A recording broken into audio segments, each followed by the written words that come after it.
coming today. My name is Kristen Hawkins. I'm the president of Students for Life of America. We are the nation's largest pro-life youth organization, serving more than 1,100 groups in every state across the nation.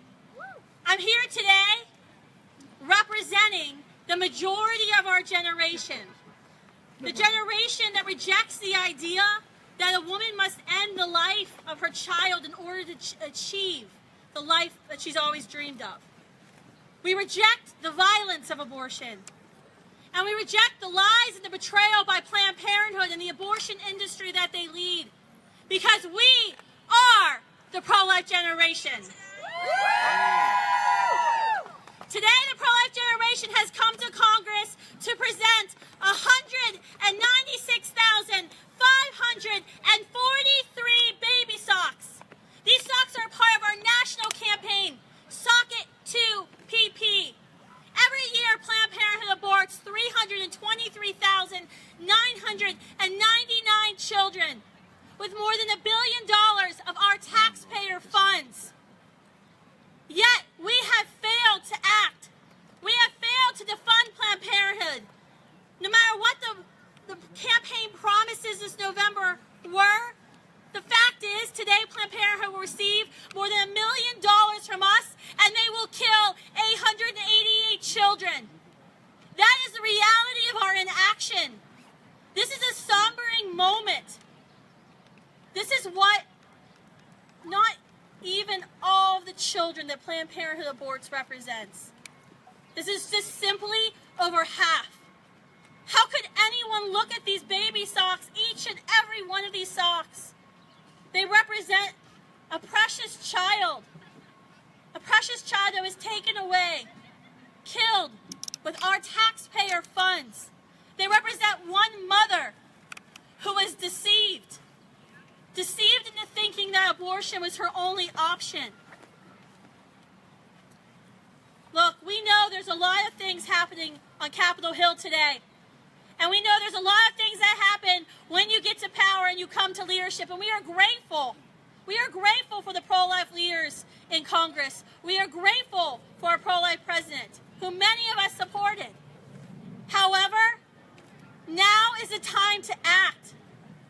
We are done waiting around to being told, oh, another time.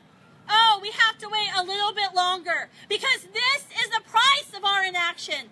This is the result of our inaction. Each and every one of these laundry baskets represent 888 children that will die today. We'll be delivering those to Congressman Ryan's office shortly after this event. I want to thank you for joining us here today. And I want to bring up our next speaker, Congresswoman Marilyn Musgrave, from the Susan B. Anthony list. Thank you, Kristen. It's wonderful to stand up here with these young people that have seen the pictures, have seen the ultrasounds of their siblings, those that know that science is on our side, that these are babies that we're talking about. And when you look at this symbol before us of the babies that have been lost, their gifts have not been brought into this world because of abortion giants like Planned Parenthood. My entire political career, my highest goal was to defund Planned Parenthood. Do not give them our tax dollars, not one penny. And here today, as we're near the Capitol, we know that this Congress, this pro-life House, led by Speaker Ryan, a very committed pro-life speaker, has the opportunity to repeal and replace Obamacare, to replace it with something with no taxpayer funding of abortion, redirecting Planned Parenthood's dollars to providers that do not perform abortion, that give comprehensive health care to women. It will be a good day as the House is working on this bill when we hear that it's coming up for the vote and it passes in the House of Representatives and it goes to the United States Senate. There are complicating factors over there, but we also have a pro-life leader in the United States Senate. We have a very slim pro-life majority. Sometimes we need the vote of our very pro-life Vice President Mike Pence. But we see today an opportunity like I have never seen before for the United States Congress to defund Planned Parenthood for a year, which will be a devastating blow to that organization when you think of the precious little lives that are represented by these socks. When you think of 1 million babies that die every 3 years at the hands of Planned Parenthood, when you think of the videos that expose what really goes on in these facilities, now is the time for the United States Congress to defund Planned Parenthood to protect the conscience of pro-life Americans around this country. Urge your congressman, urge every one of them to support life and defund Planned Parenthood. Thank you very much.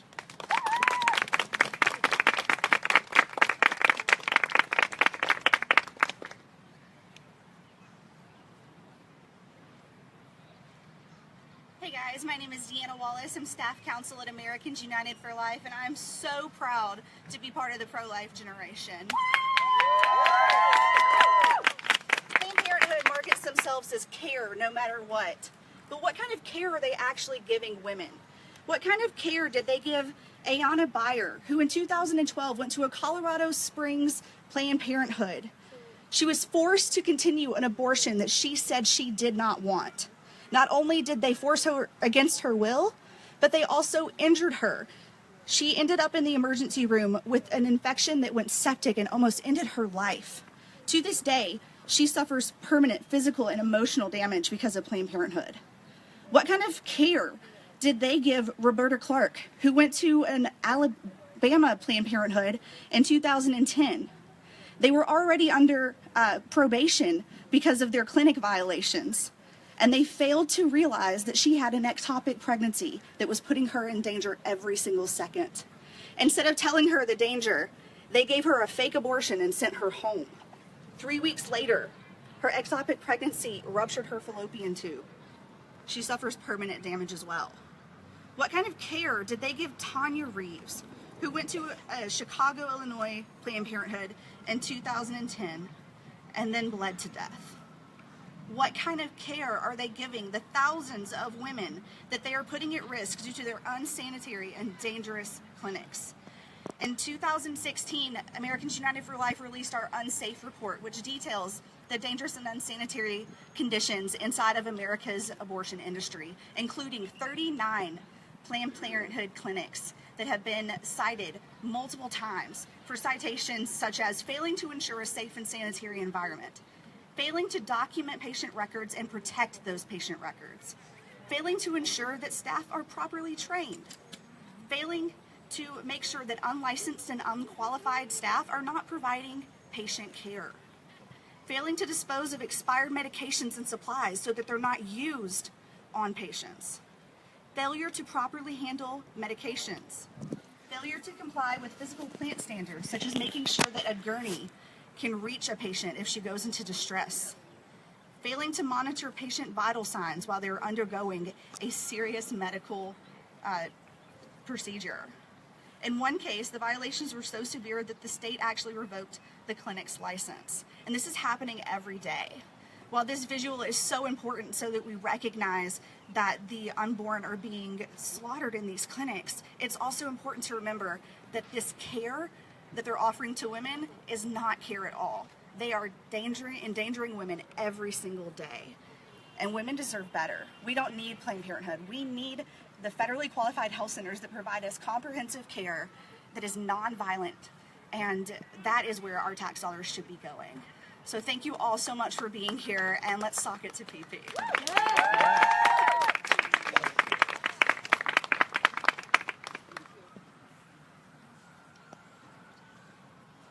Hi, good afternoon. I'm Allison Howard, Director of Alliance Relations at Alliance Defending Freedom. And if you're excited to be here to support life, let me hear you. This visual right here is kind of hard to quantify. We know there are thousands of baby socks in front of us. But let me just put in perspective a few numbers for you. There's been a lot of talk in the news lately about death counts. Now, when Hiroshima happened, it's very hard to quantify how many lives were lost in the destruction and the chaos. You add in Nagasaki, And I wondered how many lives were lost in those 2 events. It's hard to quantify, but in Hiroshima alone, 150,000 lives were lost. In Nagasaki, 75,000 lives were lost. That puts us together with Hiroshima and Nagasaki, 2 major events in our United States history, at 225,000 lives lost. Friends, that is still 100,000 people less than Planned Parenthood terminates every single year. Planned Parenthood ends the lives of 323,999 people, brothers and sisters, moms and dads, future creators, future scientists, future friends. That devastation from Planned Parenthood is countable, and it is an honor to stand here with you all and show Congress what socking it to PP really looks like. I work at Alliance Defending Freedom, and it's been a privilege to get to see groups like Students for Life having to be defended on college campuses so that they continue to do this great work. Behind me, you will see the faces of young people. That is the future of this movement. This is the pro-life generation. We know what science shows, that there is life in the womb. And we know what science shows when it comes to the mom and dad, too. I just got to spend on Friday night time with an amazing pregnancy resource center in New York City in the heart of Times Square called Avail. If you don't know it, check it out. But right in the middle of New York City, where 60,000 abortions take place, are men and women fighting tirelessly to provide better options for women. So I encourage you today that this might seem like a small group of people that are really vocalizing on this issue, but in fact, it's only ever been a small group of people that can make real change. I believe that we will see huge advances if we continue to show Congress and society that women deserve better than what Planned Parenthood is offering. Women deserve real care and real support. I want to say quickly that this is for everyone. The DNC chair, Tom Perez, just got in trouble for saying that he thought that all Democrats should be for abortion.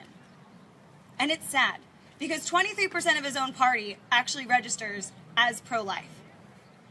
And I would say that once explained some of these common sense regulations, like admitting privileges to make sure that the doctors performing these abortions can get a woman into the ER if that needs to take place. If these things were explained, I believe more would maybe be able to label themselves pro-life, and if not that they would agree that there are common sense safe restrictions that need to be put in place for this practice. Unfortunately, Planned Parenthood has continued to fund every effort to shut that down. So I want you to know that there are people that are fighting for the safety of women and men and these children day in and day out. Thank you for all of your amazing work, and please continue to support Students for Life and all they're doing. God bless. Now I just want to briefly introduce an esteemed member of the Senate, one of our good friends, Senator Ben Sasse from Nebraska. Thank you, and thanks for what all of you are doing. We're inside at the Republican Senate leadership lunch. We split up by party usually during lunch, and I need to get some fresh air because there's too much partisanship for me a lot of the time. But mainly I wanted to come out and tell you thank you for what you do to celebrate life and to celebrate a culture of life and to tell the story this way. I know you're on your way to 324,000 pair of socks, and it's just a devastatingly large number, and we need to have images like this so that people start to reflect on the magnitude of the suffering that's happening out there. Our movement is not primarily about legislation. Our movement is not primarily about compulsion. This movement is not primarily about power. It's about celebrating human dignity and talking about the gift of life. As Allison mentioned, the Perez issue over this weekend, he said that the Democratic Party has to be a party that doesn't have any room for people who believe that a baby in a mom's tummy is a baby. That is bizarre. I'm a conservative Republican, but I care about a whole bunch of things far more than I care about the Republican Party or the Democratic Party. And one of the fundamental ones should be that America exists to fight for the most vulnerable. That shouldn't be a Republican or a Democratic proposition. That should be an American proposition, and that should be a human proposition. And so I looked at the guy's Twitter feed when he was making those comments this weekend, and I noticed that the top of his Twitter feed says that he fights for the little guy. And I started thinking about who are the most vulnerable among us. And so I tweeted a picture back at him of a baby 12 weeks along in the gestation cycle. And this is a glorious little baby created in God's image with a whole bunch of fingers up in this picture in utero. And I just tweeted the picture and said, this is a pretty special little guy. And if we're going to fight for the little guy, let's start by having a conversation about who the most vulnerable are among us. And the response on social media was a whole bunch of people accusing me of propaganda. That seems strange, since the picture I tweeted out is just science. It's a picture of an actual baby. It's a picture of what's actually happening inside a mom's womb. And that kind of picture needs to be the thing that we're about, because we need to have a fight about legislation. I'm the lead sponsor in the Senate of the Born Alive Act. There are a whole bunch. Lindsey Graham is the lead sponsor of the Pain Capable legislation. There are a whole bunch of legislative conversations we should have. But the first thing we're trying to do is trying to persuade our brothers and sisters to look at the gift of life and look at the glories of what's actually happening in a womb and tell the truth about the fact that that baby has dignity. And the pictures of what's happening inside the womb are a huge reason why, as Allison said, that this is a generation moving more and more toward believing in life than the generations ahead of them. And this picture that you're trying to create today is another special way to tell the story of what we're about. Because what we're about is about love. What we're about is about neighborliness. What we're about is about dignity. So I just want to say thanks for being here. Appreciate y'all. Yes!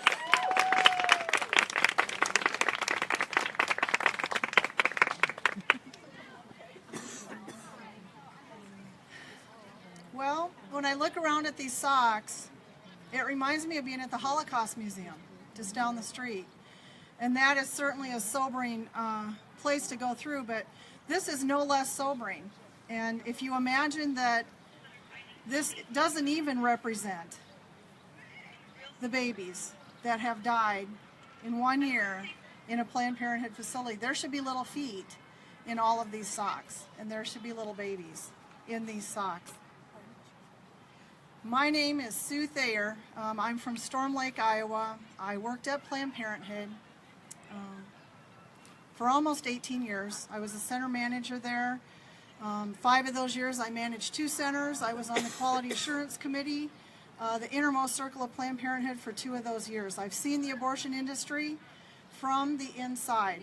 I started there thinking that I was helping women. And after my first day in the abortion facility, watching surgical abortions, I saw the true horror of abortion and realized the death toll. And I remember the big square sink that we would flush those little body parts down. I drove home that night thinking that, wow, the Des Moines sewer system must be full of little baby body parts. That was before they put them in little red bags and threw them in the deep freeze like they do now. It was my job as a center manager to funnel women into the abortion unit. We would often say things like, how are you going to afford to have a baby? Have you priced diapers? And when she would say no with a horrified look on her face, I would say, let's get the paperwork. We'll get you set up for an abortion this week.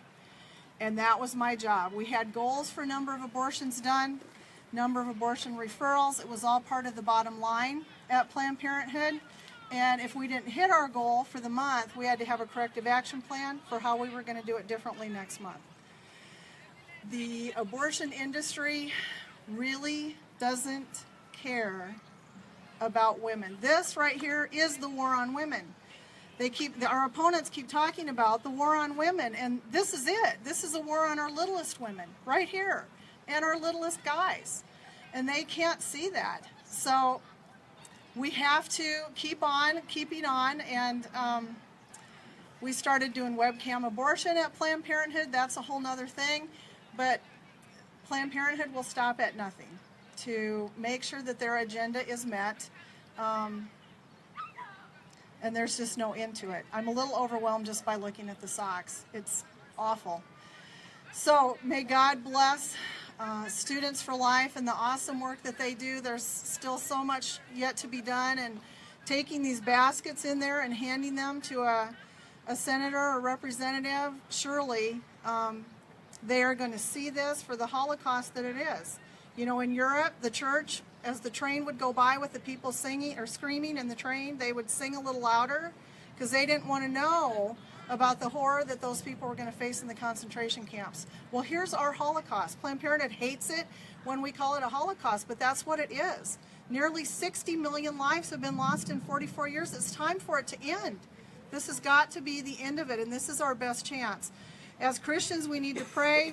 We need to storm the gates of the Capitol, the Congress, everything. And, you know, our president will sign it if they can get it there. So we need to encourage them. We need to write letters and make calls and use social media and really get the word out more and more and more. I just was talking to a gal over here.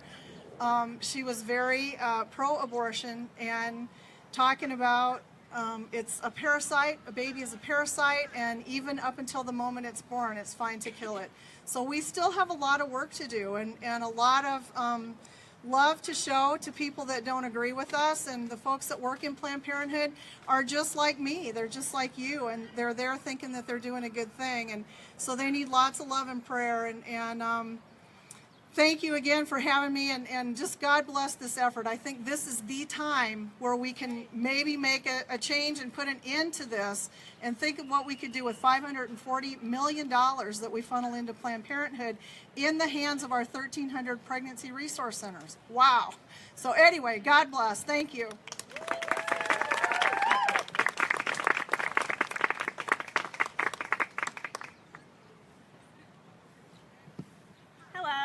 My name is Emily Brown, and I am the youth director at American Life League. Woo! So I first want to say a big shout out to Students for Life for this amazing campaign, Sock It to PP, very clever, and just look at the message you get from seeing these socks. So thank you, Students for Life. Let's all give up a round of applause to them. So I'm happy to say that Planned Parenthood is on the defense right now because of you all. The pro-life generation is stronger than ever before. We're strong because the lies, the killings, and the greedy agenda of Planned Parenthood, we know that. We see young women being manipulated and used. Girls my age, my own friends, being taken advantage of by Planned Parenthood. We see their greedy money-making agenda as they take our taxpayer money and pay their CEOs an average of $238,000 a year. That's their average. So there are CEOs out there who make way more than that. And most importantly, we see the over 300,000 innocent babies being killed yearly by this sick organization. This is why hundreds of thousands of people come to the March for Life every year to protest. This is why we've collected so many baby socks. And this is why every single day I see high school students, college students, convert over to the pro-life movement after learning about the truth behind Planned Parenthood. We're strong, and we're growing every single day. Today we're sending a clear message to Congress that enough is enough. We cannot sit around as Planned Parenthood slaughters the most innocent human beings among us. That's why we're doing this. We are a voice for the voiceless. We are courageous, we are determined, and we are life defenders. And you and I both know that we will never stop fighting until the rights of those preborn babies have the same rights that we do. The vicious killing of our babies will come to an end. The preborn babies will be protected, and America's human slaughterhouse, Planned Parenthood, will be defunded. Yes. Yes. The members in Congress are in that building right now. So let's give them a clear message. Let's, on the count of 3, yell, Congress, defund Planned Parenthood. 1, 2, 3. Congress, defund Planned Parenthood. Thank you. And now I'd like to introduce 3 of our rock star Students for Life courageous leaders. The first student I'd like to ask to speak for a few moments is Samuel Matthews from Huntington Students for Life in Maryland.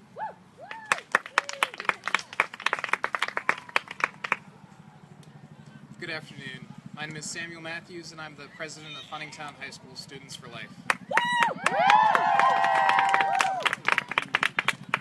When reporting on today's rally, many of the media and Planned Parenthood would say that we are here because we want to restrict a woman's access to health care. Nothing could be further from the truth. The pro-life generation fully supports the thousands of federally qualified health centers that do not provide abortions. Right. Yep. Now, what we have a problem with is an organization that performs more abortions than any other in the United States, that sells the bodies of the preborn children that they've killed, that disproportionately targets minority communities, that markets abortion to developing countries around the world, and that makes preborn children the scapegoat for problems like poverty and women's rights, and calls taking the life of boys and girls in the womb empowering. We are here because we have a problem with Planned Parenthood, and one day soon, Planned Parenthood will be defunded. I'd next like to introduce Purity Thomas from Roanoke Students for Life. She raised 1,000 baby socks by herself. Purity? Hello. My name is Purity Thomas. I am the president of Roanoke Students for Life. Mom, I'm pregnant. Those were the words that my 19-year-old sister said when she was in college at Liberty University. She had to drop out of college, and she dropped out of the National Guard to take care of her child, also my niece. My niece is now 3 years old. She has a little brother, and my sister lives in Ireland with her husband. I was raised pro-life, told that life begins at conception. What did that really mean? To me, I didn't know even how an abortion was done. So I Googled it. It is absolutely horrific, and as a teenager, I was absolutely stunned to see that this was something that happens in our country. And to think that we allow our tax dollars to go to the funding of an organization that murders innocent children daily. This organization's workers have to hit the gym in order to crush the skulls of preborn boys and girls, men and women. This organization covers up sex trafficking of teens just like me. This organization starts to wipe out the minority groups of Latinos and blacks. This is an organization that kills our brothers and sisters. How, as a nation, have we allowed this? Planned Parenthood, you're done. That's right. This is a time in our country when we need to stand up and look in the face of Planned Parenthood and say enough is enough, and literally sock it to Planned Parenthood. Last year, around this time, I was struggling with severe depression, and I was constantly thinking of taking my own life.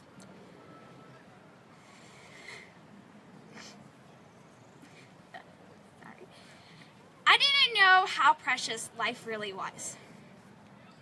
I didn't know until I stumbled across studentsforlifeofamerica.org, and geez, now I'm gonna cry. And I have found a family of loving and supportive friends. Not only do they stand up for the lives of the preborn, but I have found some of the closest friends I could have ever asked for. I am so glad that I did stumble across Students for Life of America, and I started my own Students for Life group, and I've had the support of Lori and the whole team behind me. I was so thankful to see God's blessing on us as we collected over 1,000 baby socks, and it is just amazing to see the eyes of middle school students and high school students be opened to the truth of Planned Parenthood and abortion. And this is a time in our nation when we will defund Planned Parenthood.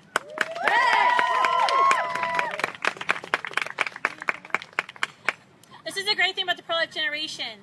We can all find replacements for ourselves right there.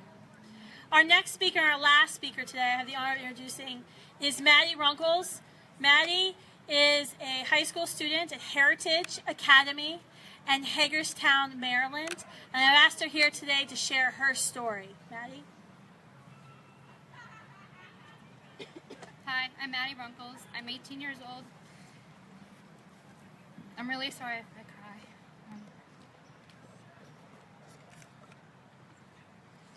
I'm 18 years old and I found out back in January that I was pregnant.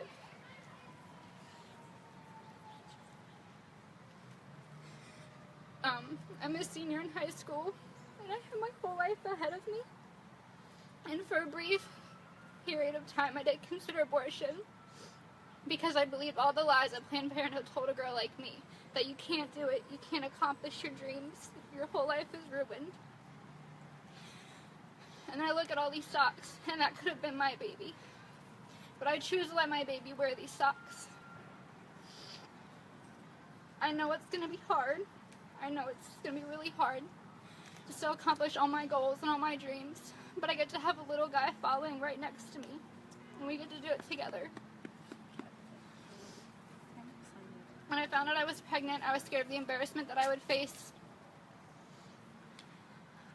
I've been told by pro-life people that I still can't do it and that I have made a mistake. In Planned Parenthood, I'm a perfect target for a girl that would come into their clinic and ask for an abortion. They wouldn't support me, they wouldn't help me, they would tell me I need to get rid of the baby because it's ruined my life and I can't accomplish anything, but that can't be further from the truth. I'm a college student right now, even though I'm in high school. I'm taking college classes, I've accomplished a lot, I've gotten involved with Students for Life, and another ministry called Embrace Grace, who helps girls in my situation. And Planned Parenthood is all about women's rights, but I can't think of anything that is less empowering than telling a woman that she can't do it. I chose life for my child, and I chose not to believe the lies that Planned Parenthood told me. Congress needs to give the opportunity to other women and their babies and defund Planned Parenthood and take all their tax money away. Amen.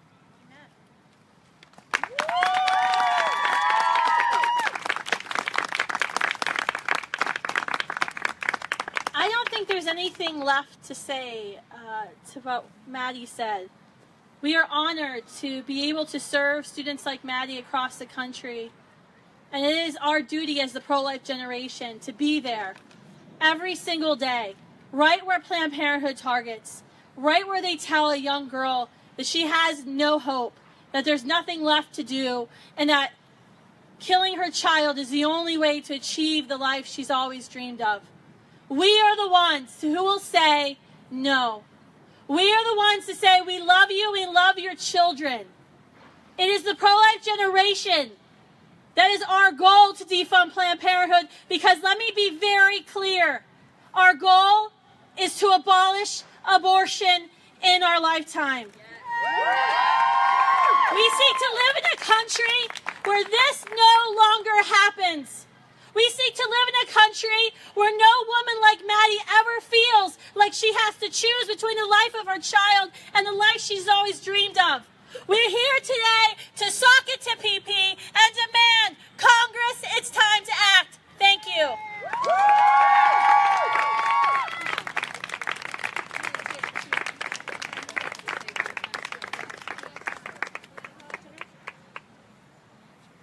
We're going to end with a chant. We're going to chant for a few minutes, and then if you want to come with us, we're going to Congressman Ryan's office to deliver our 100 laundry baskets. So go to chant. All right, I want the audience to say defund, and us on stage, well, we will say defund, you guys say Planned Parenthood. Ready, guys? Yeah. 1, 2, 3. Defund! Planned Parenthood! Defund! Planned Parenthood! Defund! Planned Parenthood! Defund!